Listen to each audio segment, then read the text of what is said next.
नाम से पहचान करो, निर्जला। कितनी सुंदर नाम। अब नाम इतना सुंदर है तो एकादशी कितनी सुंदर होगी। अब एकादशी इतनी सुंदर होगी तो जिस दिन तुम व्रत करोगी एकादशी का तो तुम कितनी सुंदर होगी। मतलब भगवान कितने प्रेम से सिखारेगा कि इसका हृदय कितना सुंदर है। ऊपर की सुंदरता मत देखो साहब, व्रत करने से भीतर की सुंदरता। जितनी माताएं एकादशी का व्रत करती, बहुत ध्यान से सुनना आज की कथा को। शायद जिंदगी में मिली ना मिली, पर ये कथा का रिश्ता तो बहुत ध्यान से सुनना। ध्यान से, निर्जल एकादशी है। स्कंद पुराण यहाँ तक कहती है कि इस कथा के चरित्र को जो श्रवण कर लेता है उसको 26 एकादशी करना भी नहीं पड़ती। इस एकादशी की केवल ये कथा सुनकर ही वो तर जाता है। बहुत ध्यान से सुनना इसको, कथा तो बड़े भाव से सुन लो इसको, बड़े प्रेम से। इसलिए सारी एकादशियों में निर्जला एकादशी की महत्वता शास्त्र प्रमाण करता है। महाराज, निर्जला एकादशी का उद्यापन जो करा जाता है, उसका उद्यापन और प्रदोष का जो उद्यापन करा जाता है, इन दोनों का क्रम लगभग एक जैसे। तो निर्जला पहुंची है और निर्जला ने जाकर भगवान नारायण से निवेदन करा। भगवान विष्णु ने पूछा, क्या बात है निर्जला, आज तुम खेलती हुई यहां पर आकर खड़ी हो गई, क्या हुआ, क्या है? क्या तुमको गौलोक धाम में आनंद की अनुभूति नहीं हो रही जो तुम वैकुंठ में आई हो? निर्जला घूमती घूमती भगवान के सम्मुख में पहुंच गई। भगवान ने पूछ रहे, बार बार पूछा, निर्जला हुआ क्या तुमको? निर्जला, एकादशी हुआ क्या है तुम? क्या कारण है तुम्हारे यहां आने का, वैकुंठ पहुंचने का? बहुत ध्यान देना महाराज। शास्त्र कहता है सोमवार, मंगलवार, बुधवार, गुरुवार, शुक्रवार, शनिवार, ये देवता वो देवता सबके व्रत कर लो, सारे व्रत कर लो, पर ये व्रत आपको परमात्मा के धाम तक लेकर नहीं जा सकते, क्योंकि इनका जो पुण्य है वो मृत्यु लोक में आप थोड़ा सा भी गलत करते हैं तो पुण्य समाप्त हो जाता है। पर हिंदू धर्म के 3 व्रत ऐसे बता दिए जिन व्रतों का पुण्य समाप्त नहीं हुआ। हिंदू धर्म के 3 व्रत ऐसे हो गए जिनका पुण्य समाप्त नहीं हुआ महाराज, जिनका पुण्य प्रबलता में बढ़ता गया। पहले नंबर पर एकादशी, दूसरे नंबर पर प्रदोष और तीसरे नंबर पर शिवरात्रि। एकादशी भी 26 है तो प्रदोष भी जम के बोलते जाओ 26 है। शिवरात्रि केवल 12, केवल 12। और अगर अधिक मास की पड़ जावे तो ये 13, और अधिक की आयु तो 13 है। तो यहां शास्त्र कह रहा है कि 3 व्रत हमारे यहां जिनका पुण्य समाप्त नहीं हुआ, जिनका पुण्य प्रबल हुआ, बड़ा। इसलिए आज भी माता एकादशी का व्रत करती है। और एकादशी का व्रत कर अगर कोई जीवात्मा को देते हैं, कोई मर भी गया तो उसको एकादशी का दान देते हैं। एकादशी का उसका दान किया। महाराज निर्जला खड़ी, पूछा क्यों आई हो, क्या कारण? निर्जला आई, तब लक्ष्मी मैया उठकर निर्जला के करीब में गई। निर्जला बहुत सरल थी निर्जला। कहते हैं कामा एकादशी सबसे लंबी है। कौन सी एकादशी? कामा। फिर मोक्षदा उससे नीची है महाराज। और निर्जला जो है बिल्कुल छोटा स्वरूप है। निर्जला का मतलब देखा जाए तो केवल 2 चोटी करी हुई है। मस्तक पर भोर लगा हुआ है निर्जला के, माथे पर बिंदी लगी हुई है निर्जला के, सुंदर गले में तुलसी की मालाएं पहनी है निर्जला। हाथ में जो हाथ फूल जैसी माताएं पहले पहनती थी, आपको ध्यान में होगा, ऐसा बड़ा फूल होता था, अंगूठियां पड़ी होती थी, हाथ में ऐसा लगा रहता है। तो निर्जला हाथ फूल भी तुलसी के धारण करी। बड़ा सुंदर स्वरूप है माता निर्जला का महाराज। छोटी है तो माता लक्ष्मी उनके पास में गई और निर्जला से जाकर पूछा, निर्जला तेरे आने का कारण क्या है, तू बता। नारायण आपसे पूछ रहे हैं कि क्यों आई हो, किस लिए आई हो, क्या है तुम्हारे आने का कारण? निर्जला ने कहा, मेरी विनती केवल इतनी सी है मां कि मैं ये चाहती हूं कि मैं जीव के प्राण छूटने के बाद उसके प्राणों को जिस समय मैं लेकर जीवात्मा के प्राणों को परमात्मा तक भेजूं, वैकुंठ तक भेजूं, गौलोक धाम तक भेजूं, उस बीच में मुझे ले जाते समय कई नरक भी बीच में पड़ेंगे, कई स्थान ऐसे बेतरनी आदि का स्थान बीच में आएंगे, तो वो स्थान में मुझे रोका ना जाए, मैं सीधे भगवान के धाम पहुंच जाऊं। ऐसी कृपा, ऐसी दया। स्कंद पुराण यहां तक कहती है कि इस कथा के चरित्र को जो श्रवण कर लेता है उसको 26 एकादशी करना भी नहीं पड़ती। इस एकादशी की केवल ये कथा सुनकर ही वो तर जाता है। बहुत ध्यान से सुनना इसको कथा को। कोई आपसे पूछे कि एकादशी का जन्म कब हुआ था? मार्गशीर्ष मास की सुंदर कृष्ण पक्ष की एकादशी के दिन, जब 11वां दिन था भगवान को सोते हुए, तब भगवान के शरीर से एक कन्या ने, एक स्त्री ने जन्म लिया। 11वें दिन जन्मी, इसलिए भगवान आगे इसका नामकरण संस्कार करेंगे, उसका नाम एकादशी रखेंगे। इसी को कहते उत्पत्ति एकादशी, उत्पन्ना एकादशी। प्रकट हो गई। पाप पुरुष ने देखा कि कोई कन्या आ रही, बड़ी सुंदर है, बड़ी सरल, बड़ी अच्छी दिख रही है। और पाप पुरुष ने देखा इतनी सुंदर कन्या, इतना सुंदर उसका स्वरूप।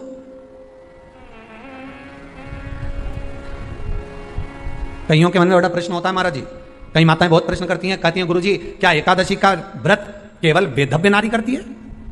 क्या एकादशी का व्रत केवल संत करते हैं, साधु करते हैं? नहीं नहीं, एकादशी का व्रत तो जन्म लिया बच्चे से लेकर मृत्यु के घाट पर पड़ा हुआ व्यक्ति भी एकादशी का व्रत कर सकता है। अपनी एकादशी स्वयं करो, मरने के बाद दूसरे लोग एकादशी दें, उससे अच्छा है कि अपना अकाउंट में खुद जमा करते चलो। तो बुरे वक्त में थोड़ा बहुत कहीं ना कहीं अपने का यमदूत आ गया, यमराज आ गया और उसने कहा लाओ एकादशी दो, अब तुम तो इंतजार में बैठी कि अभी बारवा तो हम दो। तो क्या बारवा के कहीं करेगी? तो क्या बारवा के हमारा छोरा उन्हें एकादशी देगा? तुम खड़े रहो। अब 10 दिन तक तो इंतजार करा। गरुड़ पुराण में लिखा है जीवात्मा के जब प्राण छूटते हैं, किसी के प्राण छूटे, प्राण छूटने के 10 दिन तक जीवात्मा घर की अटारी पर रहती है। अब 10 दिन के बाद तो जाएगी। अब तुम तो कह रही अभी रुक जाओ रे, अभी कहाँ जा रहे हो? अभी एकादशी मेरे को मिलेगी, हमारा छोरा देगा, बहू देगी, बड़ी बहू देगी, छोरा देगा, पोता देगा, पोती देगी, नाती देगा, पंती देगा। और पंडित जी जब बैठे संकल्प दिलाया, बोलो तुम्हारे दादाजी के कितनी एकादशी दोगा? तो क्या हमने 5 दी, कोई क्या हम 14 दी, कोई क्या हम 10 दी, कोई क्या हम 3 दी, कोई क्या हम 2 दे दिए। तो कहीं दादाजी कहीं भिखारी था? ये दादाजी की कथा नहीं, अपनी कथा। अपन क्या भिखारी है जो दूसरे की एकादशी लेकर जाएंगे? अपन अपनी एकादशी खुद करो, स्वयं एकादशी करो, फिर कहूंगा भले बकरी जैसे चरो, पर एकादशी कर स्वयं अपने लिए एकादशी करो। जिस समय पर जाएं तो इंतजार नहीं करना पड़े कि रुक जाए, बार बार तो अभी एकादशी पंडित जी संकल्प छुड़ाएगा ना, जब मिले नहीं हम तो अब भी ले जाके जाए। तो क्या ले चल, मैंने तो खूब करी, पूरा साल की एकादशी करी, तुझे क्या ही मालूम रहेगी महाराज? चल चल मुझे ले चल। एकादशी की मृत्यु दीजिए, द्वादशी को दाग वृंदावन की लकड़ी दीजिए दोनों। ऐसी कृपा प्रभु। एक सुंदर जो स्त्री का जन्म हुआ, जो कन्या का जन्म हुआ, जो एक सुंदर स्त्री जो जन्मी है, भगवान विश्राम जो कर रहे हैं, सो रहे हैं, प्रकट हो गई। एकादशी का जन्म मार्गशीर्ष मास कृष्ण पक्ष एकादशी, उत्पन्ना उत्पत्ति एकादशी प्रकट। पाप पुरुष एकादशी को देखा, भाग गए। कितना सुंदर व्याख्यान वर्णन है, जरा ध्यान दीजिएगा कि मात्र एकादशी का दर्शन ही पाप पुरुष ने करा और वो भी भाग गया। घर में अगर कोई एक व्यक्ति एकादशी का व्रत करता है तो उसके घर में पाप प्रवेश नहीं करता। ही देखिए कितना सुंदर व्याख्यान। पाप पुरुष भागा। मुरदैत्य सामने खड़ा था। जैसे ही सुंदर स्त्री को देखा, मुरदैत्य ने हाथ आगे बढ़ाया। इतने में एकादशी माता ने तुरंत जो हाथ का धक्का दिया कि मुरदैत्य ने जैसे देवताओं को नीचे पटका था, वैसे ही मुरदैत्य भी भूमि पर गिर पड़ा। बहुत ध्यान देना, अगर आप किसी को नीचे गिरा रहे हो तो अपनी भी तैयारी पूरी कर कर रखना कि तुम भी कहीं ना कहीं नीचे गिरोगे, आज नहीं तो कल।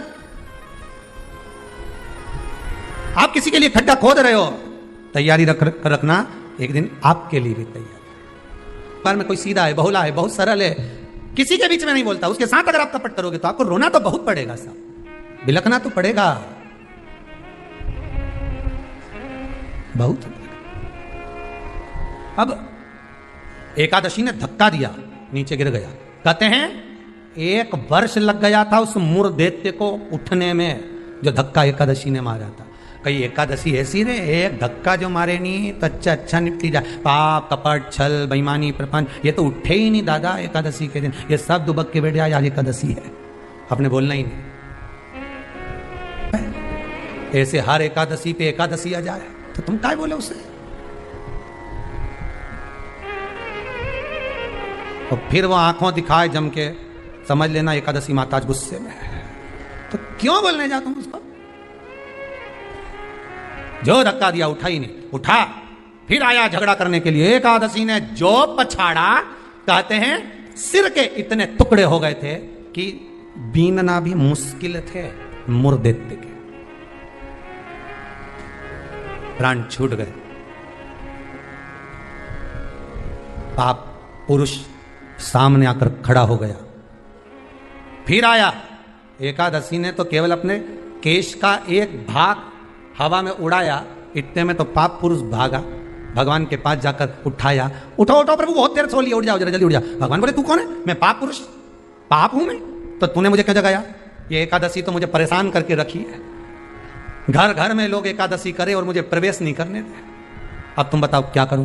भगवान ने कहा चिंता मत कर, अन्न के अंदर जाकर बैठ जा, एकादशी के दिन जो अन्न खाएगा बस पाप पुरुष उसी में प्रवेश कर जाएगा, पाप पुरुष उसी में प्रवेश करेगा, तू अन्न के अंदर जाकर बैठ जा। ठीक है, मैं अन्न के अंदर जा, भगवान के नेत्र खुले, एकादशी को देखा, इतनी सुंदर एकादशी थी साहब। इसलिए शास्त्र कहता है कि जितनी एकादशी होती है 26 की 26 एकादशी का अगर आप वर्णन करेंगे, 26 की 26 एकादशी का यदि आप स्मरण करेंगे, तो एक एक एकादशी का अगर नाम स्मरण करें तो कितना कितना सुंदर। चैत्र के महीने में 2 एकादशी, कामदा पाप मोचन, बैसाख में 2 वरुथनी मोहिनी, ज्येष्ठ महीना अपरा निर्जला, आषाढ़ योगनी देवशवनी, श्रावण महीने की कामिका पुत्रदायिनी, भादो महीने की अजा परिवर्तनी, अश्विनी महीने की इंद्रा पापकुशा, कार्तिक महीने की रमा प्रबोधनी, मार्गशीर्ष मास की उत्पन्ना और मोक्षदा, पौष महीने की सफला और पुत्रदा, माघ महीने की परतिला और जया, फागुन महीने की विजया और आमल की एकादशी, अधिक मास की पद्मनी और परमा। सबसे पहला नियम एकादशी व्रत का, सबसे पहला नियम है कि आप जिस दिन व्रत करो उसके एक दिन पहले भक्ति का संचार इस हृदय में कर लो, भक्ति का संचार इस हृदय में कर लीजिए। जिस दिन आप व्रत करो, जैसे एकादशी का व्रत कर रहे हो तो दशमी के दिन शाम का समय जब आवे, रात्रि जब होने लगे, शाम का समय आवे और रात्रि का आप जब भोजन ग्रहण करो तो उस भोजन में कोई ऐसा पदार्थ ग्रहण मत करिए जिस पदार्थ के कारण आपकी एकादशी